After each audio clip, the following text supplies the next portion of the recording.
বিরতির পর আবারও স্বাগত সংবাদে। এবার খেলাধুলা।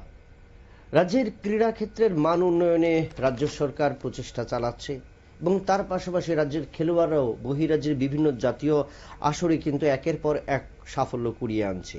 গত 25 এপ্রিল থেকে 27 এপ্রিল পশ্চিমবঙ্গের জলপাইগুড়িতে third eastern India and women strength and including bench press আসর অনুষ্ঠিত হয় এবং সেখানে কিন্তু 29 সদস্যের রাজ্য দল অংশগ্রহণ করেছিল, যেখানে নিয়েছিল 21 জন পুরুষ এবং 8 জন মহিলা সহ এই 29 জনের দল সেখানে 6টি স্বর্ণ, 4টি রৌপ্য এবং 5টি ব্রোঞ্জ পদক জয় করেছে।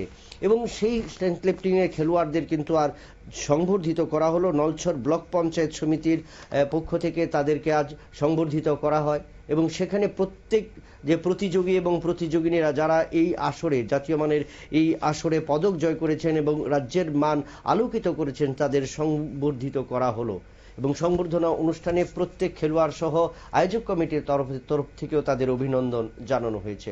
আমরা শুনে নেব কি বললেন সংশ্লিষ্ট যাদের উদ্যোগে অনুষ্ঠিত হলো এই সংবর্ধনা জ্ঞাপন অনুষ্ঠানটি। পক্ষ থেকে সম্পাদক শ্রী তপন কুমার আচার্য আমাদের আজকে একটা প্রেস কনফারেন্স। তার উদ্দেশ্য হলো গত 25 থেকে 27 এপ্রিল জলপাইগুড়িতে হয়েছিল eastern India man and women strength lifting competition. এই কম্পিটিশনের আমাদের খুব ভালো রেজাল্ট করেছে ত্রিপুরা রাজ্যে। আমাদের টোটাল গোল্ড পেয়েছি 12টা, সিলভার পেয়েছি 6টা, ব্রোঞ্জ পেয়েছি 11টা।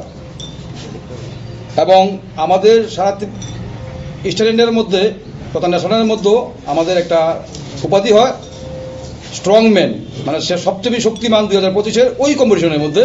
সেখানে আমাদের সিপাহীজলা ডিস্ট্রিক্টে তথা দীপক বর্মন এটা পেয়েছে স্ট্রং ম্যান উপাধি, সে গোল্ড মেডেল পেয়েছে।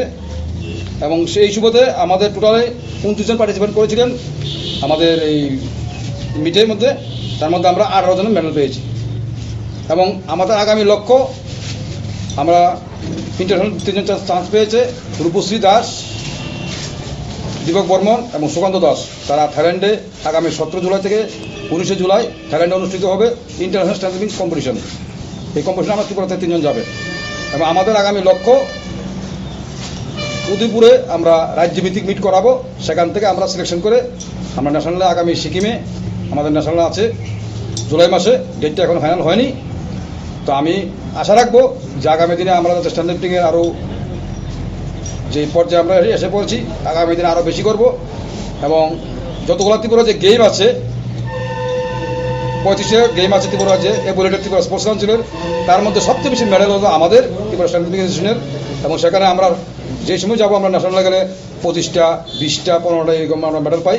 আমরা কোনো অংশ কম নেই ত্রিপুরা রাজ্যের। এবং আগামী দিনে আমরা লক্ষ্য হলো যাতে ন্যাশনাল এবং ইন্টারন্যাশনাল মেডেলে আমরা মেডেল করতে পারি। সেই সুবাদে আমাদের কর্মকর্তাগণ সবাই রয়েছেন উপস্থিত।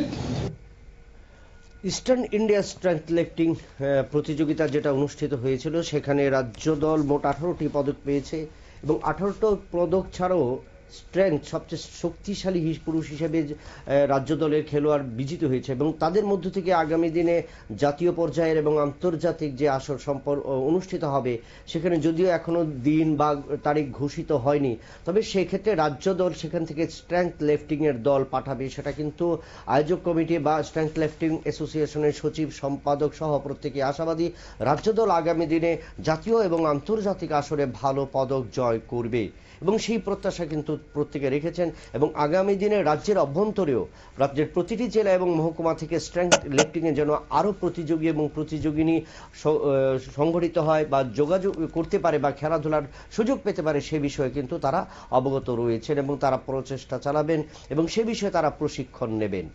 নিয়ে নিচ্ছি আরও একটা ছোট্ট বিজ্ঞাপন বিরতির, সঙ্গে থাকুন।